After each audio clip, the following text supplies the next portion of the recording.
목장, 예수를 위해 살아가는, 딴 길로 안 가는 다윗 목장이 되리라고 믿습니다.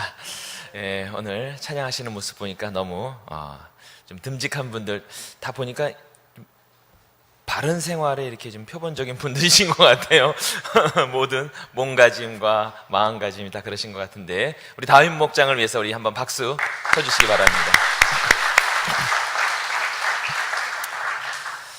오늘까지 우리 유치부, 초등부, 여름 성경학교가 진행이 되었습니다. 많은 선생님들의 헌신적인 노력으로요, 어린이들도 많이 참여하고 정말 신나고 즐겁고, 그리고 은혜가 넘치는 그런 순서들이 진행이 됐었습니다.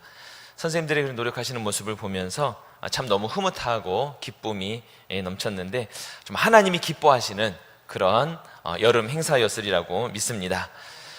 여기 수고하신 선생님들을 위해서 다시 한번 우리 큰 박수 부탁드립니다.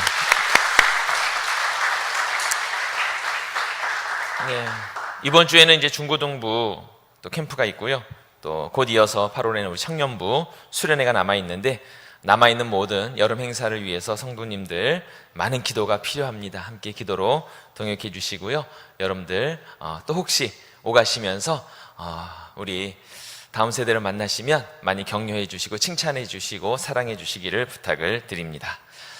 여러분 아마 가족력이라는 단어를 많이 들어보셨으리라고 생각합니다. 유독 특정 질병에 많이 걸리는 그런 집안들이 있습니다. 이것들은 가족들 사이에 이렇게 특정 질병에 대한 원인을 공유하고 있기 때문에 그런 것들을 가리켜서 이제 가족력이라고 이야기합니다. 보통 사전을 보니까 가족력은요, 자신을 기준으로 해서 3대에 걸쳐서 직계가족 또는 사촌 형제 이내에 같은 질병을 앓는 환자가 2명 이상이 있으면 그것을 가족력이라고 한다고 합니다. 물론 가족력이 있다고 해서 다 그 질병에 걸리는 것은 아니겠죠. 그러나 그 해당 질병에 걸릴 확률이 높아지는 것은 사실인 것 같습니다. 가장 대표적인 게 이제 암 같은 경우 보면 그런 가족력이 많이 영향을 끼친다고 합니다. 제가 조사해 보니까 2004년 스웨덴 한 암센터에서 연구를 했는데, 1000명을 조사했는데 부모가 암에 걸린 경우 자녀가 암에 걸릴 확률이 1.8배에서 2.9배 높아진다고 하고요, 형제 자매가 걸렸을 경우에는 2배에서 또는 3.1배, 부모 형제가 모두 암에 걸린 경우에는 3.3에서 12.7배까지 높아졌다, 이런 결과가 있더라고요. 한국에서도 비슷한 결과 연구를 했는데 대부분 비슷한 결과가 나왔다고 합니다. 또 이제 대표적인 게 뭐가 있냐면요, 심혈관 계통 질환. 저도 공부한 겁니다. 사망 원인 2위거든요, 우리나라에. 근데 가족력에 영향을 많이 받습니다. 심장마비를 부모가 일으킨 경험이 있으면 그렇지 않은 집안에 있는 자녀보다 1.5배 이상 그 자녀들이 더 위험하다, 이런 통계 결과가 있고요. 그리고 심혈관 이런 질환은 심장마비, 협심증 이런 위중한 질환이 나타내기 때문에 발견하기가 어려운데, 어려서부터 혹시 가족 중에 그런 병력이 있고 가족력이 있다면 꼭 정기적으로 검진을 받으라, 그런 안내까지 나와 있더라고요. 또 가족력이 영향을 미치는 중요한 질병 가운데 하나가 당뇨병입니다.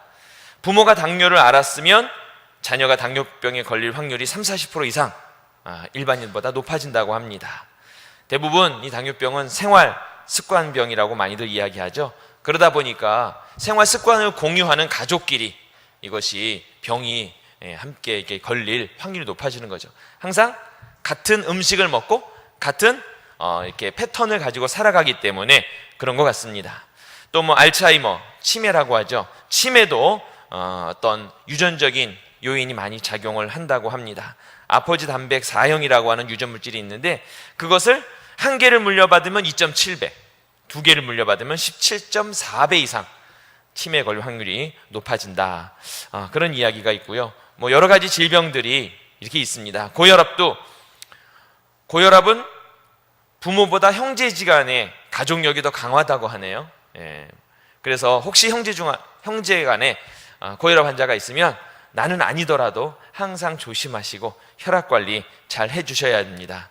좀 화나는 일이 있더라도 자꾸 뒷목 잡지 마시고, 그럴 수도 있지 하면서 고혈압에 걸리지 않도록 해주셔야 하는데, 이런 많은 질병들, 저는 그래서 이 가족력을 이렇게 쭉 보다 보니까요, 많은 사람들은 가족력이 있으면 두려워해요. 그러나 사실은 가족력이 있다고 해서 두려워하거나 그것 때문에 고민할 필요는 없는 것 같습니다.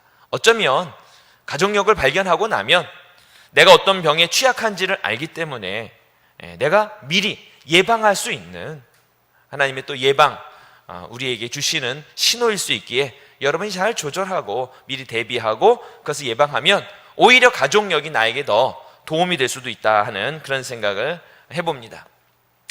사실 따지고 보면 저도 가족력이 다 있습니다. 저희 할아버지, 제가 어렸을 때 쓰러지셔서 잘 기억도 안 납니다. 풍으로 쓰러지셨어요. 저희 어머니도 뇌경색으로 한번 쓰러지신 적 있죠. 저희 형님은 30대에 췌장암으로 돌아가셨는데, 저희 아버님도 같은 질환인 담도암으로 작년에 돌아가셨고, 아버님도 혈압약을 평생 드셨는데 저희 형님도 또 혈압이 있더라고요. 저는 지금 아무 병이 없습니다만 가족력은 있는 거예요. 항상 위험 요인이 있습니다. 그렇기 때문에 제가 건강관리를 하려고 나름 노력을 하고 있습니다. 그러니까는 가족력을 알고 나니까 조금 조심해야겠구나 해서 이제 어떻게 하면 그런 질병에 안 걸리는지 그런 정보가 있으면 그것도 보고 좀 예방하려고, 좀 잘 지키려고 나름 노력을 합니다. 보니까 이 가족력은요, 유전인자에 의해서 그냥 유전적으로 물려받는 것도 있지만 또 같은 생활 패턴을 갖고 있기 때문에 생기는 가족력도 있습니다. 단지 유전인자가 아니라 같이 살면서 자는 시간에 자고 깨는 시간에 깨고 같은 음식을 먹으니까 그것들이 또 건강에 매우 중요한 영향을 끼쳐서 같은 식탁을 공유하는 가족들에게 나타나는 가족력도 있다고 하는 사실이에요. 또 놀라운 연구 결과는요, 전 학교에 있지 않습니까? 청소년들에 대한 많은 그런 것들을 이제 자꾸 접하게 되는데, 청소년 흡연 같은 경우에도요, 가족력이 있습니다. 부모 모두가 흡연자일 때 집안에 흡연자가 없는 청소년에 비해서 흡연할 확률이 4배 이상 높다고 합니다. 특히 청소년 흡연율은 보면 부모도 그렇지만 가장 친한 친구가 흡연을 할 경우에는 그렇지 않을 때에 비해서 16.9배나 높다고 해요. 그래서 친구 잘 사게 된다고 그러긴 하는데, 어쨌든 청소년들, 부모가 전혀 흡연하지 않는 청소년과 부모가 모두 흡연하는 경우 엄청난 차이가 있습니다. 근데 특히나 보니까요, 연구 결과에 놀라운 사실 하나 발견했는데, 아버지가 흡연하는 경우는 그렇지 않은 경우보다 한 3.7배 높다고 하는데, 어머니가 흡연하는 경우, 아버지는 안 하더라도 그러면 자녀가 흡연할 확률이요, 거기에서부터 3, 4배 이상 더 높아지는 그런 연구 결과가 있는 것을 보았습니다. 이렇게 가족력에 대해서 말씀드리는 이유는 이게 질병만 가족력에 의해서 유전되는 것이 아니기 때문입니다. 사실 우리 신앙생활도 사실 가족력이 굉장히 중요한 것 같습니다. 여러분의 가정은 어떠한 신앙적인 가족력을 갖고 계신지 한번 잘 생각해 보시기를 바랍니다.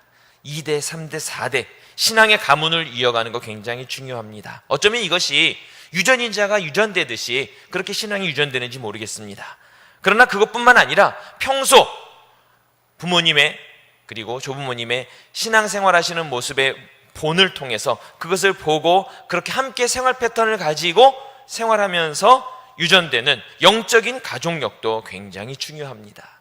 그렇기 때문에 우리의 자녀가 바른 신앙 안에 서기를 원한다면 영적인 가족력을 어떻게 만들어 갈 것인가 하는 것들을 함께 고민하면서 그 일을 위해서 노력해야 한다고 하는 사실입니다. 유대인들이 나라 잃고 디아스포라가 되어서 전 세계에 2000년 이상 흩어져 살았습니다. 각 민족, 각 나라, 각 지역에 흩어져 살았는데 놀라운 것은 그들이 언어와 종교와 민족성을 잃어버리지 않고 그 오랜 시간을 견뎌낼 수 있었습니다. 많은 학자들은 이야기합니다. 어디에서부터 그런 힘이 나왔느냐? 그것은 바로 가정교육에 있다, 이렇게 이야기합니다. 그냥 가정교육이 아닙니다. 유대인들의 가정에서 행했던 철저한 신앙교육에 그들의 영적인 가족력이 있다고 하는 사실이에요. 유대인들은 태어나서 첫 마디 입을 열어서 하는 말이 엄마 아빠보다 토라 하나님의 말씀, 율법의 말씀이 읽혀지길 더 원하고요, 처음 배우는 글씨는 성경의 말씀이기를 원하고 그렇게 실제로 교육하고 가르칩니다. 그리고 유대인들은 금요일 저녁이면 온 가족이 무슨 일이 있어도 함께 모여서 함께 말씀을 읽고 식사를 하는 이런 전통들을 잘 이어가고 있는데, 이것이 바로 유대인들을 지금까지 전 세계에 흩어져 살면서도 그들을 지켜냈던 영적인 가족력이 아닌가 생각합니다.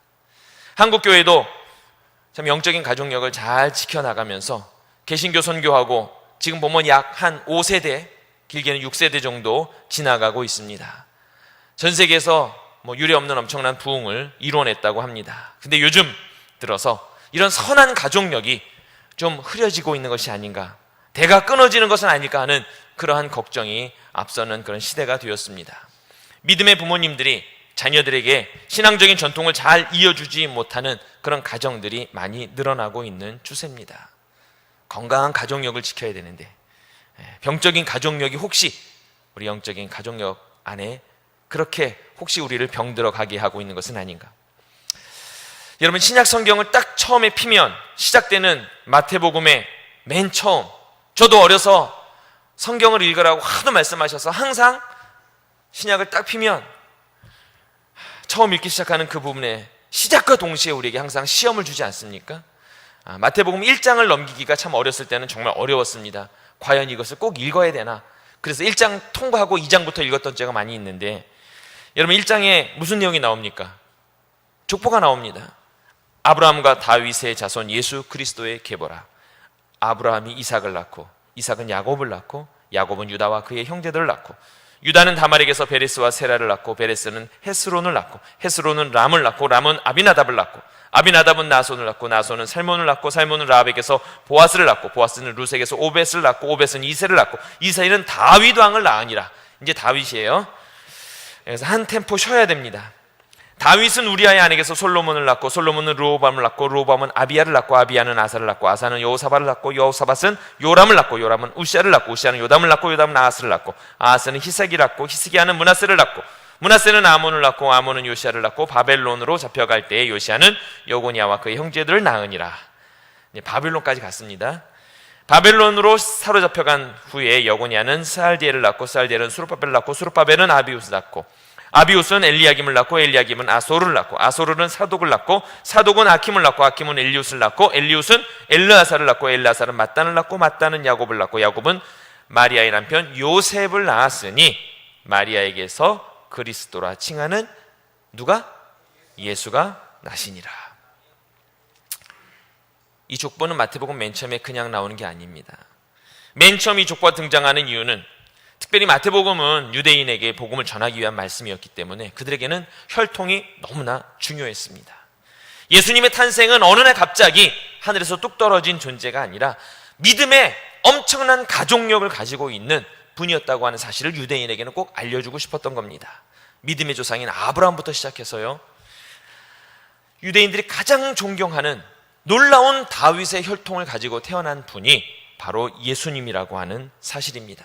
물론 피의 혈통만 중요한 것은 아니었던 것 같아요. 하나님께서는 이 안에 영적인 놀라운 가족력을 두셨는데 이방 여인이 라합도 또 등장하는 그러한 놀라운 족보입니다. 이 족보를 나열하면서 유대인들에게 예수님이 가지고 있는 영적인 가족력을 소개하고 있는 것입니다. 여러분의 가문에 이러한 믿음의 가족력을 갖고 계십니까? 예전에는 집집마다 족보책이 있었습니다. 요즘 아이들은 족보책이 뭔지 모릅니다. 본 적도 없고 들은 적도 없고요. 그리고 할아버지, 증조 할아버지 점점 올라가면요, 예전에는 그런 것들을 막 한자로 쓰게 저 어렸을 때 막 부모님이 시켰거든요. 요즘 아이들은 자기 이름을 한자로 못 씁니다. 당연히 부모님의 이름을 한자를 한문으로 쓴다는 것은 불가능한 일입니다. 할아버지 이름을 알면 다행입니다. 그런 시대에 우리가 살고 있는데 우리의 믿음의 가족력, 우리는 4대째 3대째, 2대째, 아니 내가 초대라도 좋습니다. 이런 영적인 가족력을 우리가 얼마나 소중하게 생각하고 자신 있게, 그리고 자랑스럽게, 그리고 당당하게 우리가 자녀들에게 잘 가르치고 있는가. 믿음의 유전은 그냥 이루어지지 않습니다. 아름다운 믿음의 가족력을 갖기 위해서는 함께 예배하는 가족이 되어야 하고, 함께 말씀 읽는 가족이 되어야 하고요, 함께 기도하는 가족이 되어야 합니다. 함께 찬양하고 우리가 한솥밥을 먹듯이 한 교회에서 한 신앙으로 함께 살아가는 믿음의 가족이 되어야 한다고 하는 사실입니다. 오늘의 본문의 말씀을 다시 한번 제가 읽어보겠습니다. 신명기 11장에 있는 말씀인데요, 6장에 있는 쉐마의 말씀과 같이요, 어떻게 보면 이게 가정교육의 대헌장이라고 해도 과언이 아닐 너무나 중요한 말씀입니다.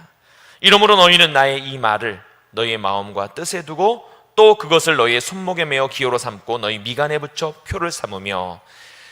지금까지 모세가 많은 설교를 했습니다. 이스라엘 백성이 이제 가나안에 들어가기 전에 하나님의 백성으로서 그들이 지켜야 될 것들을 간곡히 당부했어요. 그런데 이것을 내가 너에게 말하는데 너희만 듣고 너희만 할 것이 아니라 이것을 어떻게? 너희 자녀에게 가르치라. 집에 앉아있을 때에든지 길을 갈 때든지 누워있을 때든지 일어날 때든지 이 말씀을 강론하고 또 내 집 문설주와 밖문에 기록하라. 그리하면 여호와께서 너희 조상들에게 주리라고 맹세하신 땅에서 너희의 날과 너희 자녀의 날이 많아서 하늘에 땅을 덮는 날과 같으리라. 이렇게 믿음의 가문으로서 하나님 주신 말씀을 가정력을 가지고 잘 가르치고 계승하면 하나님께서 장수의 축복도 물질의 축복도 주신다고 분명 말씀하고 있는 것입니다. 19절에 분명히 말씀하신 자녀에게 가르치라, 이것은 명령의 문장입니다. 이 명령을 잘 지켜 행하면 어떻게 될 것인가? 너희의 발바닥으로 밟는 곳은 다 너희의 소유가 되리니 너희의 경계는 곧 광야에서부터 레바논까지와 유브라데스 강에서부터 서해까지 이리라. 사실 우리에게 잘 와닿지 않는 말씀이죠. 이것을 우리식으로 표현하면 이런 것입니다. 무엇이냐면 내가 너에게 말한 이 모든 하나님의 말씀 가르침, 이것을 자녀에게 잘 가르치면 너희의 자녀의 지경이 백두에서 한라까지 동해에서 서해까지 이르게 될 것이다 하는 말씀이에요. 우리에게 익숙하지 않은 지명일 뿐이지 이 의미는 그겁니다. 백두에서 한라까지, 동해에서 서해까지. 여러분, 여러분의 자녀의 지경이 넓어지기를 원하십니까? 그렇다면 바른 신앙교육으로 아름다운 영적인 가정력을 만들어가는 귀한 믿음의 가정 되시기를 간절히 축복합니다. 내가 오늘 복과 저주를 너희 앞에 두나니 너희가 만일 내가 오늘 너희에게 명하는 너희 하나님 여호와의 명령을 들으면 복이 될 것이고, 너희가 만일 내가 오늘 너희에게 명령하는 도에서 돌이켜 떠나 너희 하나님 여호와의 명령을 듣지 아니하고 본래 알지 못하던 다른 신들을 따르면, 아마 이 말씀하실 때 알고 계셨던 것 같아요. 가나안 땅에 들어가면 수많은 신들이 있다는 걸. 만약에 본래 알지 못하던 그런 신들을 따르는 그러한 일들이 벌어지면 하나님의 명령을 순종하지 않는 것이죠. 그러면 저주를 받으리라. 복에 있는 말씀만 주신 것이 아닙니다. 따르면 복을 받을 것이지만 따르지 않으면 저주를 받으리라고 하는 분명한 엄중한 경고의 말씀을 우리에게 주시고 있습니다. 자녀에게 미칠 복과 저주가 어디에 있습니까? 그들의 부모에게 있음을 오늘 본문은 말씀하고 있습니다. 자녀들에게 주시는 말씀이 아니에요. 부모에게 주시는 말씀이에요. 자녀가 복을 받기를 원하느냐 저주를 받기를 원하느냐, 네가 선택해라. 어떻게? 말씀을 가르쳐라. 이렇게 분명히 말씀하고 있는 겁니다. 저는 이 말씀을 이렇게 준비하면서요, 갑자기 가족력만이 아니라 우리 교회의 교회력은 어떤가? 교회 달력 말고 교회 역사, 이게 갑자기 궁금해졌어요. 그래갖고 제가 교회 온 지 얼마 안 됐기 때문에 오랜 시간 시대를 걸쳐서 이렇게 지속적으로 연구하는 이런 종단 연구는 불가능하죠. 그렇지만 이 한 시간, 지금 현재 이 시기에 과연 우리 교회의 인구 분포가 어떻게 되는가 갑자기 궁금했어요. 그래갖고 제가 우리 양미자 집사님께 부탁을 드려서 전교인 명부를 좀 달라고 그랬습니다. 그래서 연령대별로 이렇게 소트를 해가지고요, 제가 한번 조사를 해봤어요. 우리 교족부에 등록된 교인이 1244명. 그래서 제가 나름대로 한번 정리를 해봤습니다. 나오죠? 파란색 막대 그래프는요, 우리 교회 제가 비율로만 표시를 했습니다. 그리고 교회만 알면은 뭔가 기준이 없잖아요. 그래서 지금 현재 대한민국 통계청에서 발표한 현재 우리나라의 인구 분포표를 제가 거기다가 대입을 해봤습니다. 처음에는 이것을 이렇게 연구하려고, 연구는 아니고요, 조사를 한 이유가 우리 교회에는 무슨 문제점이 없을까? 그래서 저는 뭔가 문제점이 있을 거야, 이런 마음을 가지고 그래, 이 문제점을 파헤쳐야지. 그래야 또 이게 무엇인가 우리가 해야 할 사명들이 떠오르지 않을까 생각해서 해보았는데, 제가 이걸 보고 나름대로 제가 이제 제일 먼저 총평을 하자면 제 나름대로의 생각이라고 먼저 말씀드리는데, 우리 교회는 건강한 교회다 하는 일단 결론을 내리게 됐습니다. 일단은 전국 평균에 비해서 우리 교회는요, 어린이 청소년의 비율이 상당히 높습니다.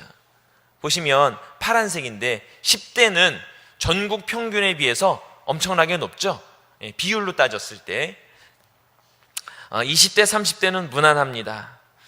중간에 좀 건너뛰고요. 자, 60대, 70대, 80대 전국 평균보다 월등히 높습니다. 말이 되든 안 되든 저는 이 표를 보면서 내린 결론이 있습니다. 무엇이냐? 우리 개포교회에서 신앙생활 열심히 하면 장수한다는 결론에 내렸어요. 근거 없는 얘기 아니죠? 전국 평균보다 월등히 높습니다. 그래서 여러분 개포교회에서 신앙생활 열심히 하시면 대한민국 그 어느 누구보다도 건강하게 장수할 수 있다 하는 확신을 가지시고 여러분 열심히 예배 참여하시고 기도하시고 신앙생활 해주시면 좋겠어요. 근데 이게 한 가지 아쉬운 점이 있습니다. 뭐냐면 40대 50대의 비율이 현격히 낮았어. 다시 한번 보여주시면요, 가장 안타까운 게 40대입니다 그리고 50대인데 40대 50대가 사회생활을 가장 왕성하게 하는 그런 시기입니다. 그러다 보니까 아마도 사회생활을 너무 열심히 하고 또 거기에서 매여있는 직장생활이라든지 각종 그런 일들 때문에 혹시 교회에서 보기 힘들지 모르는 거 아닌가 하는 그런 생각도 해봤습니다. 근데 제가 볼 때 지금 40대 50대가요 70년대 80년대에 교회에서 청소년기를 보낸 세대일 것입니다. 그렇지 않나요? 근데 그 시대를 이렇게 생각해 보니까 70년대 80년대에 어린이 청소년기를 만약에 교회에서 보냈다고 한다면 그 당시가 한국교회의 최고 부흥기고요, 최고 전성기였습니다. 그 당시에는 교회 학교가 지금하고 비교가 안 될 정도로 많았어요. 그때 교회 학교를 다녔던 세대가 지금 40대 50대입니다 근데 안타까운 건 그 40대 50대가 지금 교회에서는 가장 빈약한 세대가 된 거예요. 죄송합니다. 40대 한번 손 들어봐 주세요. 손 번쩍 드세요. 네. 우리 40대를 위해서 박수 한번 쳐주시기 바랍니다.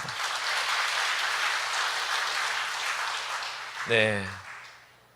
40대가 신앙생활하기 참 힘든 세대입니다. 그럼에도 불구하고 이 오후 예배 시간에 은혜 받기 위해서 이곳에서 이 자리를 지키고 있는 40대, 우리 개포교회 앞으로의 미래의 꿈나무입니다.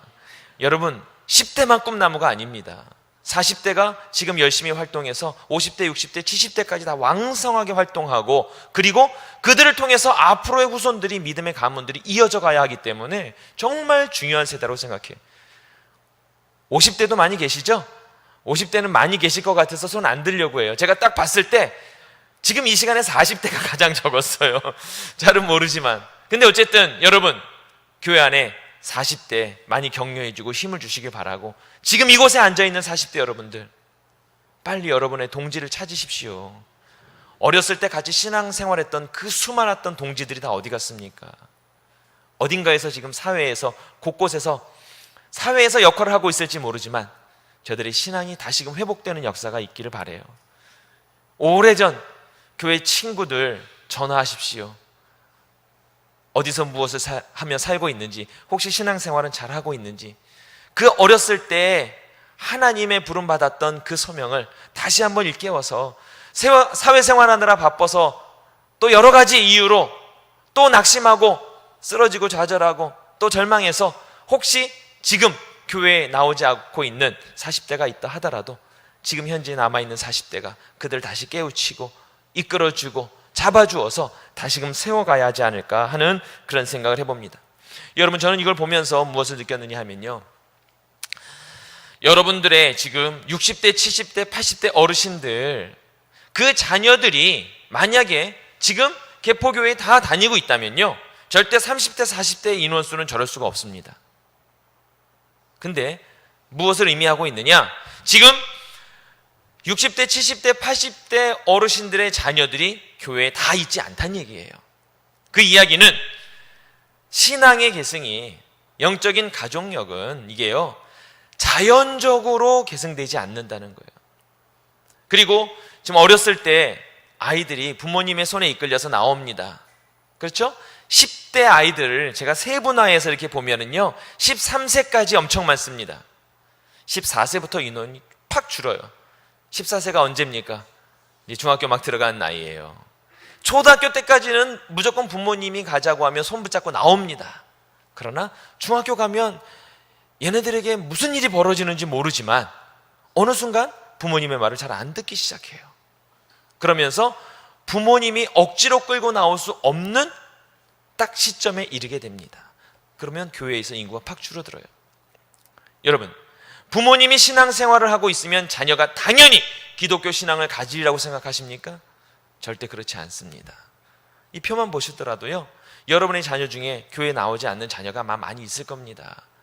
정말 알고 있어요. 내 마음대로 안 된다는 사실을. 그렇지 않습니까? 우리가 아름다운 영적인 가족력을 소유하기 위해서는요, 그냥 되는 것이 아니고 그것을 위해서 기도하고 노력하고 애쓰고 주님 앞에 매달려야 한다고 하는 사실입니다. 우리 청소년들이 성인이 되어서 교회에 떠날 확률이 높다는 것이 이 표에서 우리가 발견할 수 있는 내용입니다. 왜?